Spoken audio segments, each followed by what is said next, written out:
Jeannie at Trendy, and today Kara and I are going to show you how to take this burlap ruffle wreath that we made and decorate it for Halloween. Now if you look at our video prior to this, it shows you how to make this basic ruffle wreath that we made out of 2 rolls of 10-inch poly burlap material. So now we're going to take it down and show you how to decorate it. We started with this little witch that we picked out. We've got several witches in stock, and we'll show you another one that we have. The witch that we chose today is about 20 inches. Hold it up a little straighter.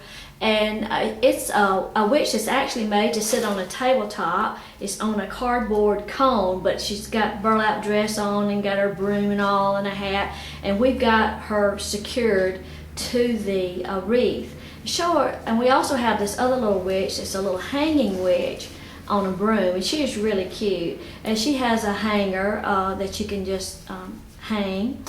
But you can also secure her to a wreath. And the way we do that is take like 2 chenille stems and put them together so you have like a long strip, and then just put it like on her, around her waist, and give it a good twist. And then you want to, if you were securing it to your wreath, you want to secure that all the way down to the frame, and be sure and secure it to the metal work frame, not to a twist, you know, to make it hold on real well. Of course, the things that we add to our wreaths here are not made to be permanent. We put things on the wreaths and then take them back off again. We just do it for tutorials. So we don't use hot glue or anything like that that's permanent. If you're making wreaths for yourself or making wreaths to sell, then you want to secure your items, you know, very well. We picked out some ribbons that we thought that would work good with this wreath. We've got this 4.5 inch, this is a faux burlap from Craig Bachman. It's a 4 inch wide. It's wire edged, and it's a cream and black check. Now we have this ribbon in 2.5 inches and the 4 inch, and we chose it because the little witch has a black and white cream, black and cream check around the bottom of her skirt.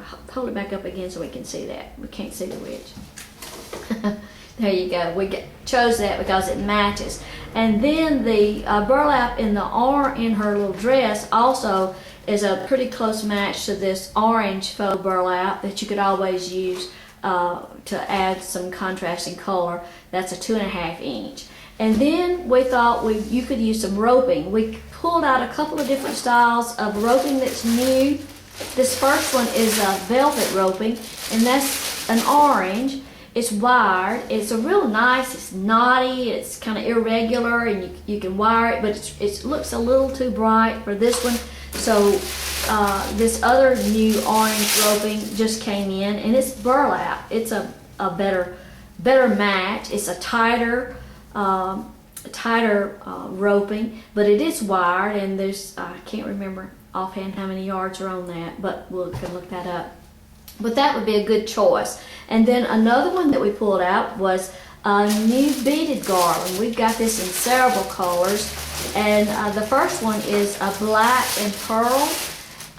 These are just great. These they're kind of heavy, and the pearls are kind of shiny, and then the black balls are kind of flocked. So that's a really nice texture. And one garland, I think it's like 5 foot, and that would be just about right to go around the length of that wreath. And we also pulled out one that's a different color. It's got some green in it just to show you that it's pretty too. It's got 2 or 3 different kinds of beads on it. And it would be a good choice, really good for Halloween. But I think today we're going to go with the black and pearl. So the first thing we're going to do is show you how we're going to cut some ribbon strips out of the 4 inch black and cream faux burlap. Okay, now we're going to cut some ribbon strips out of the 4 inch cream and black faux burlap. We're going to make those like 12 inches.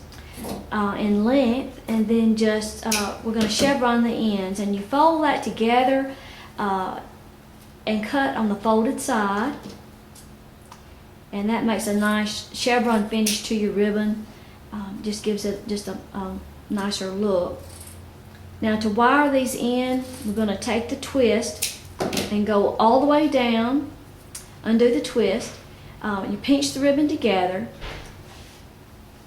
take your twist and undo it all the way down to your ruffles, and put your ribbon on top of your ruffles there. And at this point we want to secure it nice and tight with about 3 or 4 twists, because this is the last layer that we're using for this wreath, other than we are going to put some bead garland on.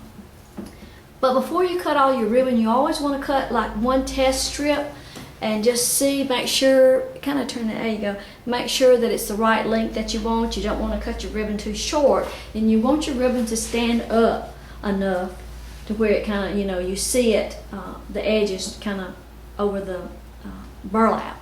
So we're going to do the rest of the ribbon strips and put a strip of ribbon in each twist.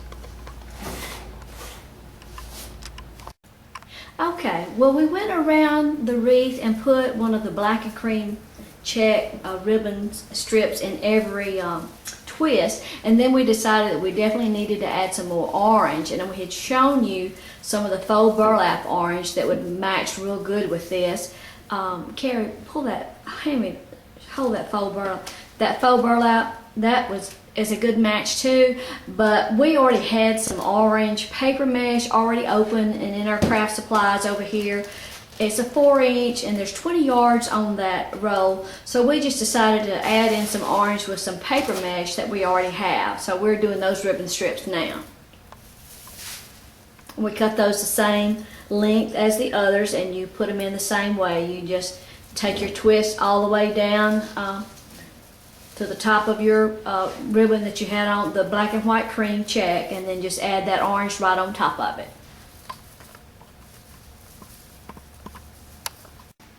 Okay, we've got our wreath finished now. We put the paper ribbon strips on, and then the last thing we did was add the bead garland. It was just about enough. I mean, we used the whole garland to go on this wreath, and the easiest way to do that, and I'm sorry we didn't show you, but we laid the wreath down flat on its back and laid the garland on it and secured it in a couple of places. And then when you move the garland, move the wreath back up into a hanging position, then you'll be able to tell more closely where you need to go in and to secure the bead garland. At this point, we usually will take the twist from the pencil garland. If they show, actually these show really very little, but if you don't want them to show at all, you can just bend them and tuck them to the inside, and then just go around it, clip your strings, fluff your ribbon, and there you have it. Thanks for dropping by, and be sure and check back. We're going to do some more decorations with this same burlap wreath. We're going to take all these Halloween embellishments off and then show you how to do something else with it. Bye now.